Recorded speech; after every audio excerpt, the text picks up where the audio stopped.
বন্ধুরা, এবার এশিয়ার মধ্যে অন্যতম আঞ্চলিক পরাশক্তি হতে চলেছে বাংলাদেশ। আপনারা হয়তো জানেন, বাংলাদেশ গত বছরের তুলনায় এই বছর সামরিক বাজেট বাড়িয়েছে অনেক, এবং বিভিন্ন ভয়ঙ্কর সব অস্ত্রশস্ত্র নিজ দেশে তৈরির পাশাপাশি চীন, রাশিয়া এবং তুরস্ক থেকে বিপুল পরিমাণে অস্ত্রশস্ত্র ক্রয় করছে বাংলাদেশ। अस्सलाम वालेकुम व्यूअर्स, मैं हूं एहसान खान और आप देख रहे हैं यूट्यूब चैनल एहसान रिएक्शन विद एहसान। बड़ी खबर है जो आपके साथ शेयर करनी है। आपको बताएं कि बांग्लादेश के इस बजट में जो नई चीज़ होने जा रही है, इससे पहले क्या होता था कि बांग्लादेश जो पहले सबसे ज़्यादा तवज्जो देता था, अव्वलीन तरजीह जिसको देता था, वो बांग्लादेश अपनी इकॉनमी को देता था। यानी जो पहली जो उसकी प्रायोरिटी होती थी वो ये होती थी कि भाई इकॉनमी के लिए बड़े बड़े मेगा प्रोजेक्ट बनाना, उसको बेहतर करना। जाहिर बात है, जब इकॉनमी आपकी ठीक होगी मुल्क भी सही डायरेक्शन पे चलेगा भाई। और अब बांग्लादेश ने अपनी स्ट्रेटजी को चेंज किया है। बांग्लादेश अपने आप को मेजर सुपर पावर के तौर पर मनवाना चाहता है साउथ एशिया में। वो किस सूरत में कि अपनी आर्म फोर्सेस को बहुत ही ज़्यादा मजबूत करना चाहता है। अब बांग्लादेश ने बजट में कैसे, जो पहले नंबर पर इससे पहले रखता होता था बांग्लादेश इकॉनमी को, दूसरे नंबर पर एजुकेशन को, तीसरे नंबर पर रखता था बांग्लादेश आर्मी को, मिलिट्री का बजट रखता था। यानी बांग्लादेश का 60 to 70 बिलियन यूएस डॉलर का जो बजट था उसमें सबसे ज़्यादा इकॉनमी को तरजीह दी जाती थी, और फिर दूसरे नंबर पर एजुकेशन, फिर तीसरे नंबर पर आर्म फोर्स को देखा जाता था। लेकिन अब क्या किया है, यानी आर्मी को, मिलिट्री का जो बजट है वो पहले कितना होता था, 2 से 3 बिलियन होता था, और अब 6 to 7 बिलियन यूएस डॉलर मुख्तस कर दिया गया है बांग्लादेश की आर्म फोर्स के लिए। और फिर दूसरे नंबर पर ले आए हैं मिलिट्री को। पहले क्या था, तीसरे नंबर था, और एजुकेशन को अब ले गए हैं तीसरे नंबर के ऊपर। इसका मतलब ये नहीं कि एजुकेशन से तवज्जो हटा ली गई है, बल्कि जो आर्म फोर्सेस हैं उसके अंदर ये देखना चाहते हैं कि हमारी मिलिट्री साउथ एशिया में मेजर सुपर पावर के तौर पर उभर कर सामने आए। और अब देखें कि किस तरह से मेगा जो प्रोजेक्ट हैं, जिस तरह से इकॉनमी के लिए बड़े बड़े प्रोजेक्ट बनाए, इसी तरह अपनी आर्म फोर्सेस को, मिलिट्री को बेहतर बनाने के लिए अब बांग्लादेश इसके ऊपर भी बड़े मेगा प्रोजेक्ट बना रहा है। अब देखें, Sheikh Hasina submarine naval base बनाई, और उसके बाद 4 सबमरीन लेने का बांग्लादेश ने ऐलान किया। और फिर आप देखें कि यूरोफाइटर टाइफोन, ठीक है, 5th जनरेशन, उनको लेने का ऐलान किया। फिर आप देखें कि जर्मनी, इटली से फ्रीगेट, वारशिप जिसको कहते हैं, वो ले रहा है बांग्लादेश। और फिर उसके बाद TB2 ड्रोन देख लें, मिसाइल देख लें, टैंक ले लें आप। और फिर बांग्लादेश चाइना से, रशिया से आर्टिलरी गन भी तो है ना, वो भी परचेज कर रहा है। यानी अपनी आर्म फोर्स को बांग्लादेश बहुत स्ट्रॉन्ग करता हुआ नाजरीन नजर आ रहा है। इसी के ऊपर एक वीडियो क्लिप है, वो हम देखेंगे सबसे पहले, फिर हम इसके ऊपर डिटेल से बात करेंगे। वीडियो देखने से पहले चैनल को सब्सक्राइब कर लें और बेल आइकन भी प्रेस कर दें। वीडियो को लाइक भी किया करें। कमेंट सेक्शन में आप अपनी फीडबैक हमें जरूर आगाह भी किया करें। ले जी, वीडियो देखिएगा। 3, 2, 1 एंड क्यू।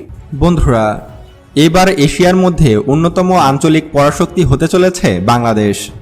আপনারা হয়তো জানেন, বাংলাদেশ গত বছরের তুলনায় এই বছর সামরিক বাজেট বাড়িয়েছে অনেক, এবং বিভিন্ন ভয়ঙ্কর সব অস্ত্রশস্ত্র নিজ দেশে তৈরির পাশাপাশি চীন, রাশিয়া এবং তুরস্ক থেকে বিপুল পরিমাণে অস্ত্রশস্ত্র ক্রয় করছে বাংলাদেশ। শুধু তাই নয়, সারা দেশে অসংখ্য সেনাঘাঁটি ও বিমান ঘাঁটি তৈরি করা হচ্ছে। এর মাধ্যমে যুদ্ধক্ষেত্রে ভৌগোলিকভাবেও এগিয়ে থাকবে বাংলাদেশ। বর্তমানে বাংলাদেশের প্রায় সব জেলাতেই সেনাঘাঁটি তৈরি করা হচ্ছে, এবং সেই সব সেনাঘাঁটিতে কমপক্ষে 10 থেকে 12,000 করে সৈন্য থাকবে। থাকবে যুদ্ধ ট্যাঙ্ক থেকে শুরু করে আর্টিলারি, MLRS সহ আরও অন্যান্য সব ভয়ঙ্কর অস্ত্রশস্ত্র। শুধু তাই নয়, বাংলাদেশ বিমান বাহিনী এবার নিজ দেশে যুদ্ধবিমান তৈরির মহাপরিকল্পনা হাতে নিয়েছে, যেটা বাংলাদেশের মতো দেশের জন্য উচ্চবিলাসী একটি প্রকল্প। অর্থাৎ বাংলাদেশ এবার যুদ্ধবিমান তৈরির পথে এগিয়ে যাচ্ছে। ইতোমধ্যে কিন্তু বাংলাদেশ বিমান বাহিনী 2টা ট্রেইনার এয়ারক্রাফট তৈরি করেছে, যেগুলো সফলভাবে কিন্তু আকাশে উড়েছে, যেগুলো নিয়ে এর আগেও আমি ভিডিও তৈরি করেছি। বন্ধুরা, যেখানে আজ থেকে 2 বছর আগে গ্লোবাল ফায়ার পাওয়ারে বাংলাদেশ ছিল 44তম শক্তিশালী দেশ, সেখানে মাত্র 2 বছরে বাংলাদেশ উঠে এসেছে 37তম শক্তিশালী দেশে। অর্থাৎ মাত্র 2 বছরেই বাংলাদেশ 7 ধাপ উন্নতি করেছে, যেটা নজিরবিহীন উন্নতি। সামরিক ক্ষেত্রে যদি বলি তাহলে বাংলাদেশ আর্মি এশিয়ার অন্যতম শক্তিশালী মেধাবী একটি বাহিনী। বাংলাদেশ সেনাবাহিনী এমন একটি বাহিনী যাদের দীর্ঘ সময় শান্তিরক্ষা বাহিনী হিসাবে আফ্রিকায় দায়িত্ব পালন করেছে। আফ্রিকায় শান্তিরক্ষী মিশনে খুবই দক্ষতার পরিচয় দিয়েছে বাংলাদেশ সেনাবাহিনী। এমনকি শান্তিরক্ষী মিশনে বাংলাদেশ সেনাবাহিনী দেশের জন্য গর্ব বয়ে নিয়ে এসেছে। বর্তমানে বাংলাদেশ সরকার সেনাবাহিনীতে একের পর এক ভারী সমরাস্ত্র যুক্ত করছে, যেগুলো বাংলাদেশ সেনাবাহিনীকে আরও সমৃদ্ধ করছে। যেমন সেনাবাহিনীর ভারী অস্ত্রশস্ত্রের মধ্যে কিছুদিন আগে যুক্ত হলো ট্রান্সপোর্ট এয়ারক্রাফট। বাংলাদেশ সেনাবাহিনীতে গত কয়েক বছরে বেশ কয়েকটি ট্রেনিং এয়ারক্রাফট ও 50টির মতো যুদ্ধ ট্যাঙ্ক যুক্ত হয়েছে। এছাড়াও তুরস্ক থেকে ডেলিভারি পাওয়া MLRS থেকে শুরু করে সেনাবাহিনীর জন্য বাইরাক্তার TB2 ড্রোন সবই যুক্ত হয়েছে গত বছর। এর মাধ্যমে বাংলাদেশ সেনাবাহিনীর সক্ষমতা বহুগুণে বৃদ্ধি পেয়েছে। বন্ধুরা, এবার যদি আমরা বাংলাদেশ নৌবাহিনী নিয়ে কথা বলি তাহলে বাংলাদেশ নৌবাহিনী পৃথিবীর 30তম শক্তিশালী নৌবাহিনী। বর্তমানে বাংলাদেশ নৌবাহিনীতে 117টির মতো যুদ্ধজাহাজ রয়েছে, যেগুলো খুবই শক্তিশালী যুদ্ধজাহাজ। এমনকি বাংলাদেশেই বর্তমানে তৈরি হচ্ছে অত্যাধুনিক সব যুদ্ধজাহাজ। বিশেষ করে চট্টগ্রাম শিপইয়ার্ড ও খুলনা শিপইয়ার্ডে এইসব যুদ্ধজাহাজ তৈরি হচ্ছে। বন্ধুরা, এছাড়াও বাংলাদেশ নৌবাহিনীর আরও একটি উচ্চবিলাসী প্রকল্প হল বানৌজা শেখ হাসিনা সাবমেরিন ঘাঁটি। এই বানৌজা শেখ হাসিনা সাবমেরিন ঘাঁটি বর্তমানে দক্ষিণ এশিয়ার অন্যতম শক্তিশালী একটি সাবমেরিন ঘাঁটিতে পরিণত হতে চলেছে।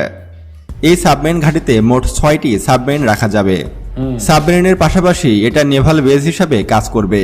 বাংলাদেশ নৌবাহিনীর অন্যতম শক্তিশালী একটি সাবমেরিন বেজ বা নেভাল বেজ হল বানৌজা শেখ হাসিনা। যেহেতু এখানে 6টি সাবমেরিন রাখা যাবে, সেহেতু হয়তো বাংলাদেশ সরকারের পরিকল্পনা আছে আরও নতুন 4টি সাবমেরিন ক্রয় করা। आपने व्यूअर्स ये वीडियो देखी है और कैसे बांग्लादेश जनाब सबमरीन और फिर 4 सबमरीन और ले रहा है। इसके साथ साथ इस वीडियो में जिस तरह से उन्होंने बताया कि बांग्लादेश अब आर्टरी गन रशिया और फिर चाइना से, अब देखें बांग्लादेश की जो स्ट्रेटजी है डिप्लोमेटिकली किस तरह से वो खेल रहा है। वो चाइना से भी ले रहा है, वो रशिया से भी ले रहा है, वो यूरोपियन यूनियन के तमाम ममालिक को भी राज़ी रखे हुआ है। फ्रांस से जाके वो राइफल की डील कर रहा है, राइफल।